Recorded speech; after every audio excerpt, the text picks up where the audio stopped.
Thank you for joining me on Tennis Volley Talk with Brian Danielson. Hey, this week, what I'm also going to be doing is I'm going to be speaking to another Elk River tennis standout.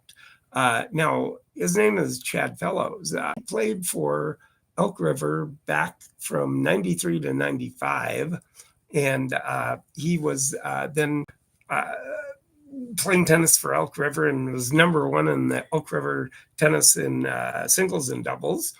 And then as a senior, he was top 5 in the state of Minnesota.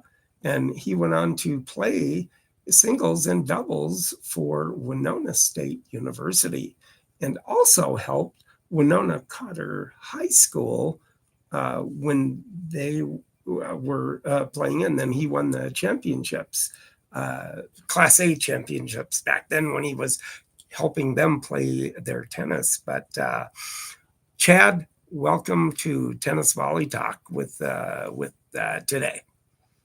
Oh, thank you. Thanks for having me. Well, yeah, I mean it's a long time, and I talk enough to you at the Elk River tennis tournaments and all of that stuff, and you and I used to play back in the day at Daytona, back in the mixers, back on Sundays, and I actually got to say, back in the day, I did have a victory 3-2 over you in the mixers.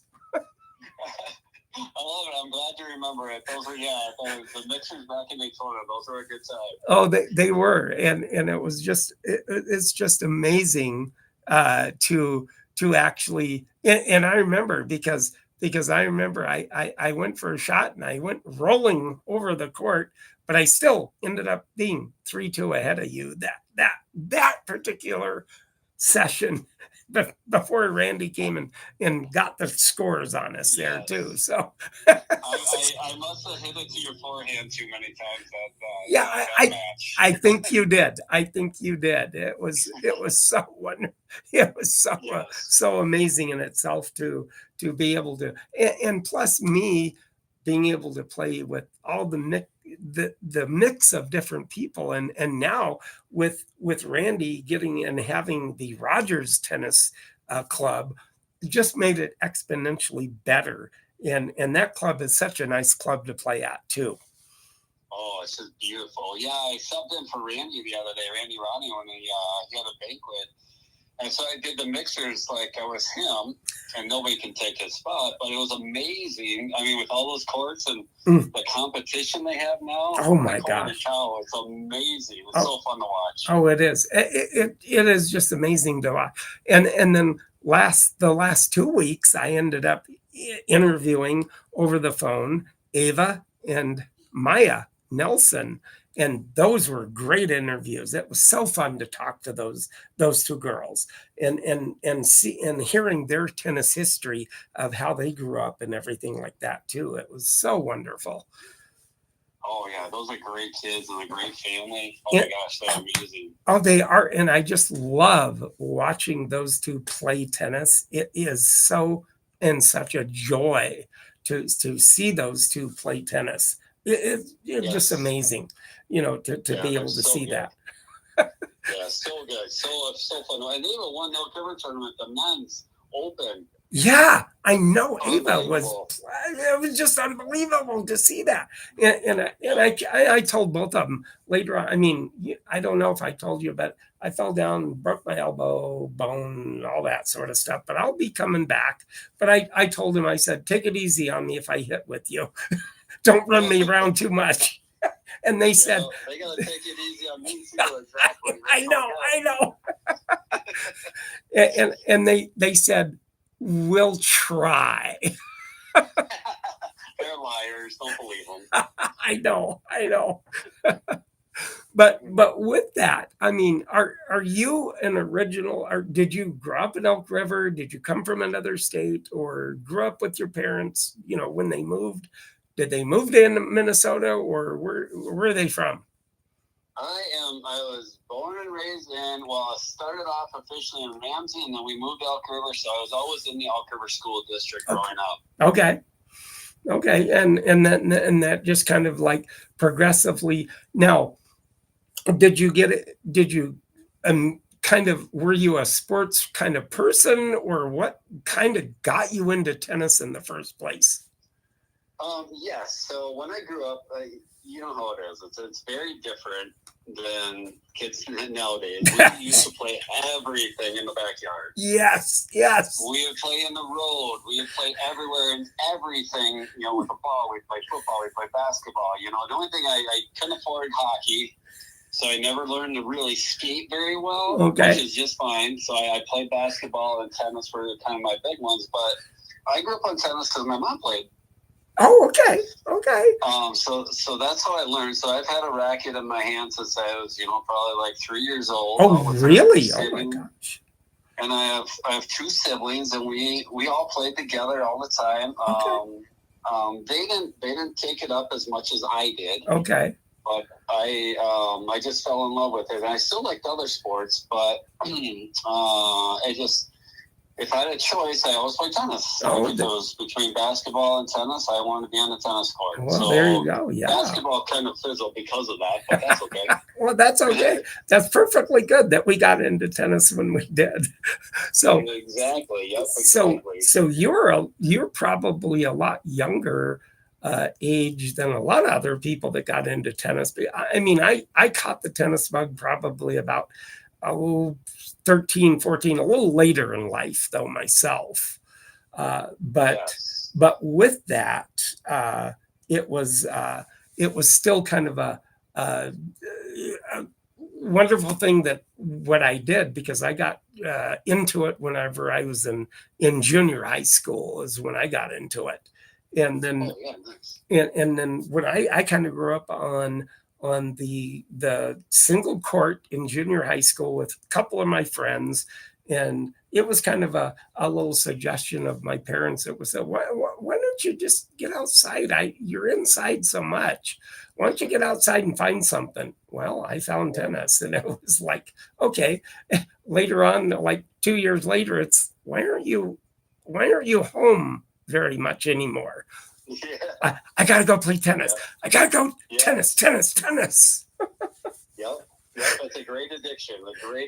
Oh, it is, and with that, I've been playing ever since. I've been playing for like over 50 years. So, yeah, and it was just the bug that hit me, and it's good that with you that got the bug at such a young age to then progress with the tennis that you had. And then what got you in whenever they moved to Elk River? How did you get over to the Elk River courts? You were playing, and then you just kind of had, was it Randy or Kurt or somebody that kind of came and just kind of started hitting with you, or how'd that happen? Yeah, so the interesting part is, so my parents were divorced. Oh, okay. So we didn't have a lot of money. So we actually ended up moving right across the apartment building from Elk River High School. Oh, okay. Yeah. So it was probably the best thing that ever happened to me. So I would just walk over there, and I would hit the ball with anybody who would really hit the ball with me. Oh, there you go. Or hit the backboard. Yeah, I was going to say, they didn't really have a backboard back then, so I would go to Vandenberg, and I would hit against the wall. Yeah. At Vandenberg High School, right where you walk in, I would, you know, and the wall always wins, so it's a great practice. Uh-huh. Oh, gosh, yeah. And then growing up playing basketball, I had a good friend, Danny Schmitz. Okay. And their whole family, he had 2 other brothers, Ryan and Rob, great tennis players, great tennis family. And then I would learn from them, actually. Okay. So I still remember to this day learning how to hit topspin from Danny Schmitz. There you go. Yep. I'm like, how do you do that? Because I would just hit it back and forth, just, you know, however I could to get it back. Yeah, just to get it back. Exactly. And then I was like hitting again. I'm like, what are you doing to the ball? He's like, well, that's topspin. I learned from my brother. Yeah. I'm like, well, teach me. Yeah. I want to know. Yeah. I want to learn. Exactly. So then I went to the Vandenberg wall, and I would just sit against that wall and find people, and I would learn topspin. Oh my gosh. But so then, I'd meet more people. So then we had kind of a friend group that did it. But what really, really helped my game, I've been blessed. I've been blessed with great coaches all my life. Oh my gosh. But we signed up, a couple buddies of mine, we signed up for a Champlin tournament. Okay. So we were in middle school. Okay. So we heard about this tournament. So we signed up, and I'll never forget, we called like 3 or 4 times because we didn't know what we needed to do. And the guy who was running the tournament, his name was Randy Ronning. Oh, well, my gosh. This Randy Ronning guy, I wonder who that could be, huh? Right, exactly. So we go to the tournament, and we're just playing. We don't know anybody. We're just playing. And then my mom starts talking to this Randy Ronning guy. There you go. And then they were talking, and my mom's like, well, do you give lessons? And of course, we know he gives lessons. Well, of course. So, him and Kurt Johnson are, best friends. Oh, yeah. So after that tournament, he saw me play. He knew exactly what he needed to do with me. Mm-hmm. And I was actually his very first lesson in Elk River. Oh, my gosh. Oh, unbelievable. That is so cool. Yeah. That is so cool. Yes, and if you know what the Elk River facilities look like right now, mm-hmm. They're very different back then. Oh, way back then. Now, for those of you that don't know, it was kind of like a wooden wall that was off to the back of the courts there, and it was like six courts, and then 4 more on the other side, and it was just right in front of the high school. So they were good courts, but they kept kind of resurfacing them every few years and everything like that. Yeah. And it was just kind huge cracks. Yeah. Oh yeah, huge cracks and everything like that. But that's kind of the way those courts were back then. And of course, then I myself, I grew up on white cement tennis courts with the old guys at the tennis court, and they kind of took me under their wing whenever I started playing in high school back in Tulsa is where I grew up and hitting the ball. So and it was kind of like the realm of just kind of like I had a little bit more of an opportunity to play all year round in Tulsa, but yet those guys were the best group of guys to take somebody under their wing back then, and to actually be able to hit with them and learn their formative tennis years back in the day when I started hitting the ball and playing tennis. Yeah, and it was, isn't that great?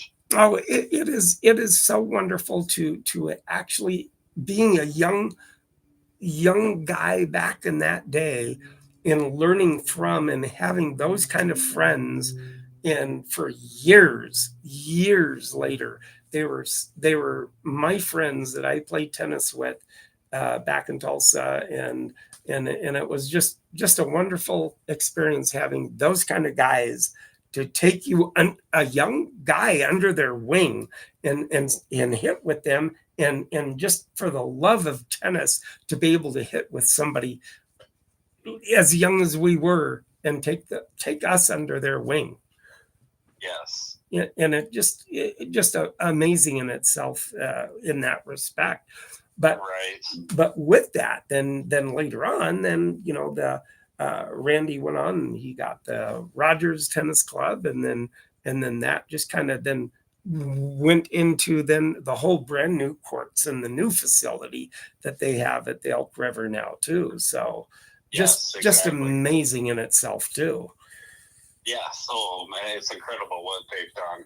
Oh, it is. And what a wonderful run tennis tournament that tennis tournament is nowadays. Oh yeah. And it's ginormous. It's so big. It is, and especially for the summer tournament, it can run anywhere from 90 to 120 people for all the divisions that it has. Oh yeah, it's huge. It- Yeah, but it's so fun. Oh, it is wonderful, and with that, it just amazing in itself with being able to play that. And you and I have known each other for at least 20 some plus years. Yep. And that's just been all a wonderful thing, and being able to know you through those years in playing tennis too. Well, that's the best part about, well, one of the best parts about tennis is the people you meet. Oh yeah. I mean, it's tennis people are the best. Oh, they are. Oh, I mean, they are. You just don't, it's just exponentially, you're going out and playing tennis with somebody. It doesn't matter who it is. You're just going out and playing tennis with somebody. Yeah. Because of the love of the game and the love of tennis that we have in that respect.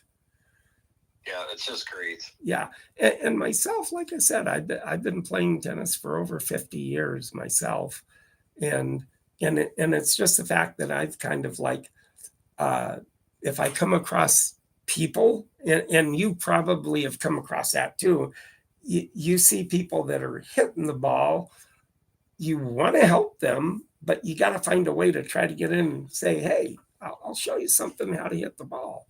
Yeah. It's in our nature, that. It is, yes, it is, exactly. And it came to such a fruition with me, not too well. It was probably last summer, first part of the summer. I was over next to a court that's really close to me. Really nice little tennis court that they made a new tennis court, 2 pickleball courts. That's another story. But anyway, we won't mention that. Exactly. Yeah, I know. But with that, it was just kind of I saw a guy hitting the ball, and I'd say, hey, I'll show you how to hit the ball a little bit better, if you hold the racket this way or whatever. And then I got him, and he could get the ball over a little bit, pretty consistent. So what I ended up doing is I started him off with the short game right up against the net, the service line and the net. And I started hitting with him and said, hey, you're good. Just get it back. You don't have to hit it hard. Just get it back over the net. Don't try to kill it. Just get it over. That'll get your consistency going. And then you can make games of it. And then his friend was just about as good as he was. And then I got him to hit with the ball a little bit back and forth. And then they were starting to hit the ball the soft game and everything. And I said, eventually you're going to learn how to go back, and you're going to be able to hit the ball and know how hard to hit the ball that way. And it just kind of ended up working. And a few months later, he goes, hey, you guys hit the ball. Oh, yeah, you're the guy that helped us, me and my friend, hit the ball. Yeah. And it was like, oh, that just came full circle. Made me feel so happy that I helped them how to hit the ball better, and stuff. Exactly. Yeah, it's a great feeling. Oh, it is. It is such a great feeling. And then of course with you, did you end up then? Have you then kind of gone into tennis later with growing up and then kind of going on with life and everything like that? I know that you're a teacher at one of the high schools here in Minneapolis too. So kind of full circle. So after I played at Elk River, then I went to Winona State for teaching and coaching. So then I did a bunch of coaching. A lot of people make fun of me because I've been at so many places as a JV coach. Okay. But so I started off, I met Jeff Prodzinski is his name. He's the Wayzata coach now. Okay. But back then, around 98, they were vying for a couple state tournaments actually, and he was the head coach. And then I just kind of met him, through playing at college at Winona. He's like, hey, our assistant coach has left. Are you interested? I was like, yeah, man, Oh, that'd well, be great. yeah. You know. Don't twist my arm, anything. Exactly. So yes. So like I said, I've been blessed with great coaches. So, you know, and Ronnie, state champion. Oh, yeah. You know, Jeff Prazinski, multi-state champion, you know. Gosh, yes. Yeah, my college coach in college was actually a Division II national champion in basketball. Oh my gosh. So I've learned, you know, coaching just from the best. Let's just put it that way, from the best. So that's where it's kind of started, was at Winona. Yeah. And then I ended up, you know, teaching it was tough to get a teaching job at the time. So I coached at Elk River as a JV coach. Oh, sure. Coached at Coon Rapids. I coached at Spring Lake Park. Mm-hmm. Then I became the head coach at Anoka. Okay. For 7 or 8 years. Okay. So I got a teaching job there. And then now it's called Sandburg Regional High School in Milcohampton. Oh, okay. Sandburg. Okay. Okay. And then I'm coaching. I help the Coon Rapids girls tennis team out. Oh, there you go. Yeah, that's where the affiliation is with one of the local small towns around here outside of the Minneapolis area, Coon Rapids. So yeah, exactly. Yeah. But my best coaching was a couple of years ago. I got to coach my own kids, so that was fantastic. Oh my gosh, and I've got to tell you that your son has become such a great tennis player in his own right. Oh, thank you. Yes, he loves it. He got the tennis bug too growing up. Oh gosh, yeah. Just you just get that bug, and it's like, come on, let's go out and play every day. And you're going, wait a minute, I got work to do here, so come on. Exactly. I'm like, you have homework to do, kid. Yeah, you got homework. I got to do something too. You know, I got work. Yeah. But it could be worse. That's for sure. It could definitely be worse. Oh, that is so true. And with me, with my growing up, I grew up in the southern state, Tulsa, Oklahoma. So that was really Missouri Valley. You know, Oklahoma, Missouri Valley. And grew up in playing in that and playing in tennis tournaments back then too, with one of the local tournaments that used to be, that it was called the Tulsa World and Tulsa Tribune tournaments that they had. There used to be close to 1,000 people that played in those tournaments back in the early 70s. Wow. Yes. Wow. Yes. Oh yeah. And for you YouTubers out there, you know, if you want to like, subscribe, and comment on the YouTube channel, and if you like what I do, and then you're going to hear a racket of the week. And I like doing racket of the week here too with a lot of people, because you get to learn a little bit about the rackets that I have. As you watch the YouTube channel, you'll see some portion of the rackets in the background that I have. One of my awesome. One of my oldest rackets, March 8th, 1908, is one of my oldest rackets. So just like I know you have old rackets, because we were just putting nuts away at Coon Rapids not too long ago. Yeah. And like a 20-degree day, and who was out hitting? You and your buddy. And what were you using? Wooden rackets. Yes, we were. That was the kickback to the wood racket, the throwback match. Yes. So it was just great. And plus, if you play with the wood, if you play with any of the kind of the wood rackets or the smaller rackets, it gets you to concentrate a little bit better if you hit with something like that too. Yeah, and the 20-degree weather too. Well, that's true too. It's a little bit more solid back when it's that cold.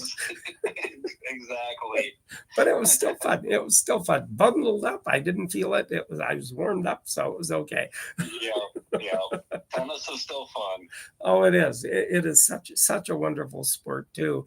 And I've had the opportunity over the years that I've played myself, that being that I grew up in Oklahoma, in Tulsa, I've had the opportunity to see Bank of Oklahoma tennis tournament that came through that had Connors that came through for many years that I've taken pictures of Jimmy Connors and Oh yeah. Eddie Dibbs and Stan Smith, Bob Lutz, the Gullickson brothers of all things.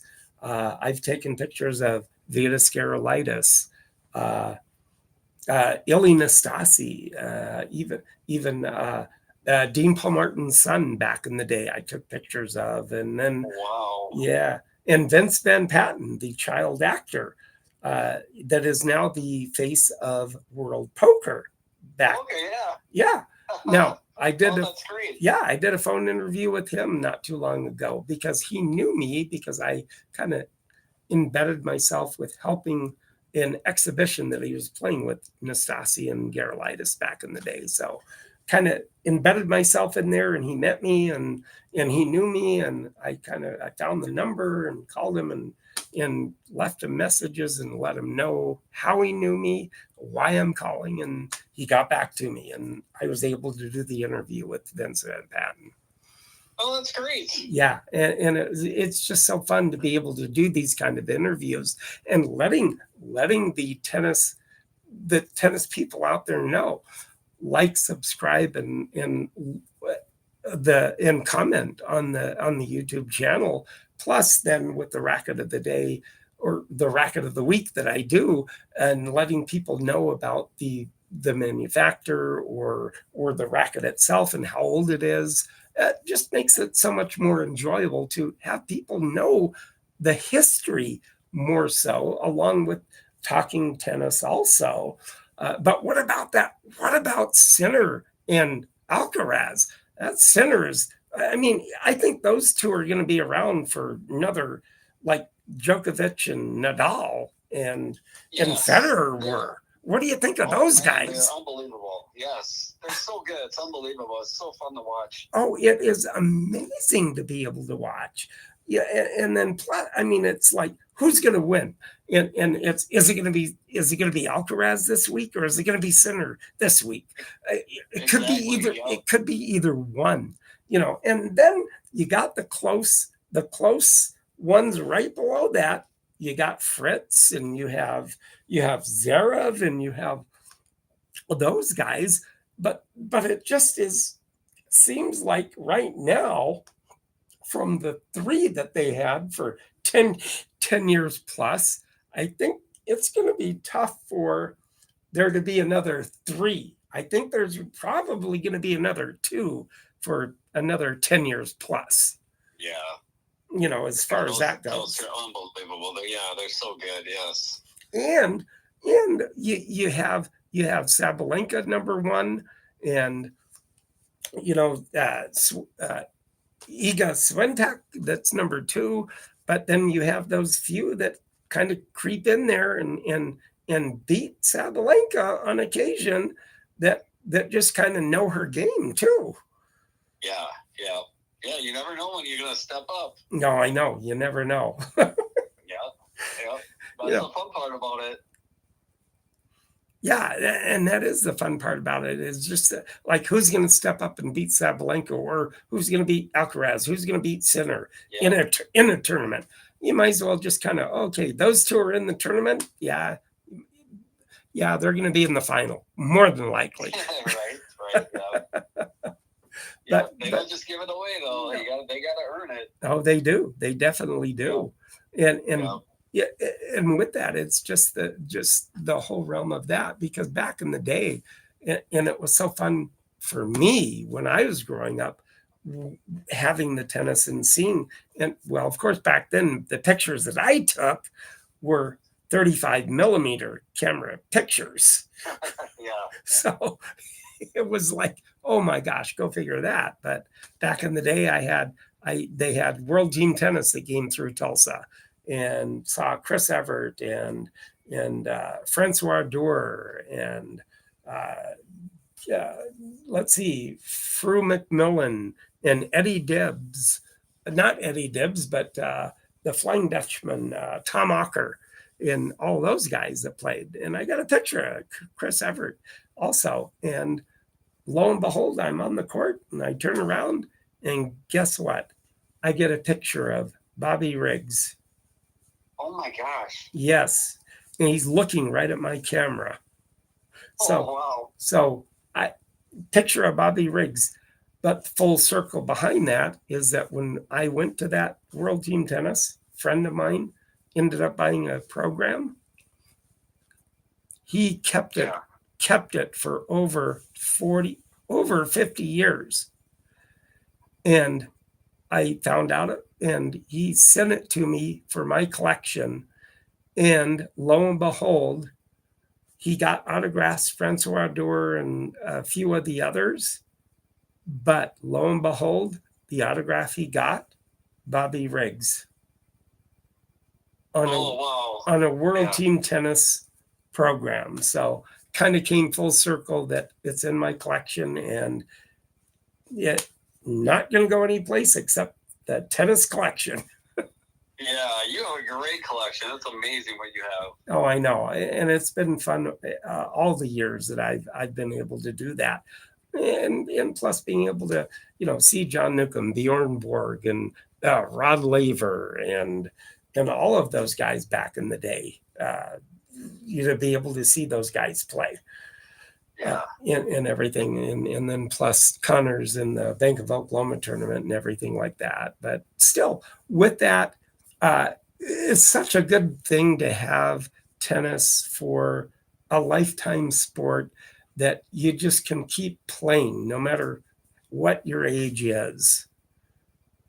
Oh yeah, absolutely. It's a lifetime game. It is, and then plus then you then continuing with your tennis. Even better, because it's for the love of that sport that you like to, show people and tell them, show them how to hit the ball and get them out there but I'll tell you, it's so amazing nowadays that they're just not, the courts are just not as full as they used to be back in my day. Yes. I mean, a beautiful day, sunny, 75, 80 degrees, and you go out to the courts, there's nobody hitting, and you're going, where are they? So you go out there and you hit the ball against the wall, you hit the ball and till nobody comes, and then you just go home. Oh, how terrible. They gotta keep getting out. Yes, and I think it goes back to what we were saying, like kids, everything's organized for kids nowadays. Mm-hmm. Instead of just calling up your buddy, hey, you want to go hit? Instead, they have to sign up for the drills. They have to sign up for the lessons. You can just go play. You're allowed to. It's tennis is free. It's not like golf where you have to pay a bunch of money. I know. I mean, just go out. It's summer. It's outside. It's nice out. So go out and play outside. Yeah, exactly. It's like, oh, no. I don't like the wind. It's too windy or whatever. But wait until you play wait until you play in Oklahoma. That's windy there. I love it. Oh, it's just wonderful. And what a sport this tennis is for everybody out there, and encouraged for everybody to get out there and hit that ball, get out there and play this great sport and get into it and learn it, because it's a lot more difficult than what a lot of people think it is. But once you get into it, and once it hits and once it gets into you, that's it. It's there, and it's in your blood then. Exactly. It is. And you get that bug, and when the first time you hit it, you remember it. You're like, oh my gosh, this is so fun. And you just want to keep doing it. Oh yeah, absolutely. So anyway, today with the racket of the day, now this is actually probably about a 1920, 1930s racket. And really, it's actually a small tennis racket. It actually was it could have been either a badminton racket, or it could have been a very small child's racket. And it has a convex head on it. it's actually what it is called a trademark was Celebrate racket, but then it says a PFT racket on one side. But the convex on it is gives it the indication that it was 1920, 1930 racket. It's strung with actually probably cat or cow gut back in the day, but not really cat gut. It's really actually goat intestines or cow intestines that they used for rackets back then in the day. And it took actually, if you know, it took like 2 cows to string a tennis racket back in the day. Oh, really? Yeah, it took 2 cows to do a tennis racket string. Yeah. In back in the day for the cat or cow gut. But I don't know why they called it cat gut, but it was really goat or sheep is what it was. And really, actually, cow gut was for actually strings, but the sheep or goat, that was actually used for actually not only stringing rackets, but it was also used for surgery because they could dissolve with sutures and surgery. Those strings would dissolve with the surgery back in the day. But this racket, it's a very small racket. Like I said, it could be a very small child's racket for the day. Back in the 20s, 30s, and with the convex head.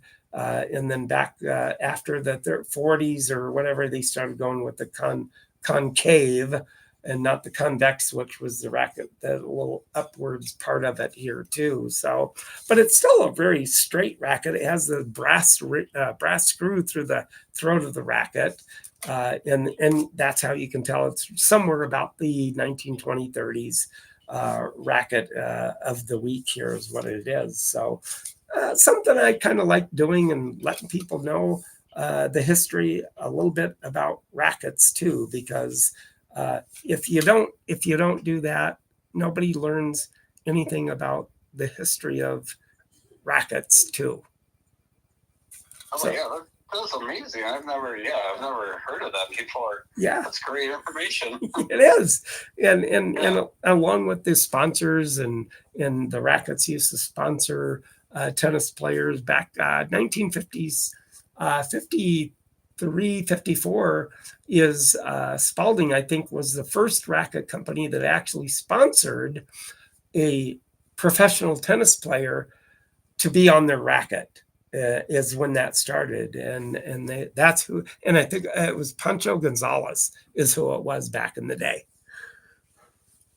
Oh wow! Yeah, you are a historian. That's great. I am, and I just can't not let people know about the history of tennis, also along with the tennis talk too. So that's what it is. That's what it's all about, really. Actually, yes. So it is great to know the history of it. It is, and very cool. Yeah, it is, and I've loved doing it. I'm in my 3rd year, so everybody just keep watching, like, subscribe, comment with the YouTube part of it, and then with anybody that was the podcast part of it. You'll see, if you want to go take a look at the racket that I just showed, just go to my YouTube channel, Tennis Volley Talk, with that. So like, subscribe, and comment with that. But all of that said, Chad, what a wonderful interview it is with you. And I thank you so much for being with me on this interview and talking to me and just talking tennis and talking the history and your journey within tennis. Also, we'll get other people and other young kids excited to be tennis players in their own right. Yeah, thank you for having me. This was great. Yeah, and it's so fun. And so I thank you so much, and thank you for joining me on Tennis Volley Talk. Yeah, thank you. Thank you for doing this. I think it's a great thing that you're doing. Oh, I think that's why I love doing it. So 3rd year, yes. I love doing it. So, and I got a few phone calls that I may be doing a few works and maybe some retired pros, but that's in the works. That's in the works. That'd be great. Yeah, it will be fun. great. If I get them, it'll be a great interview to grow the podcast. So. Right. Yeah. Good for you. Yeah. Just keep it up. Keep up the good work. Oh, I appreciate it. Thank you again very much. And you have a great night, Chad. You too. Thanks, Ryan. All right. Thank you. Yeah. Take care. Bye-bye. Bye.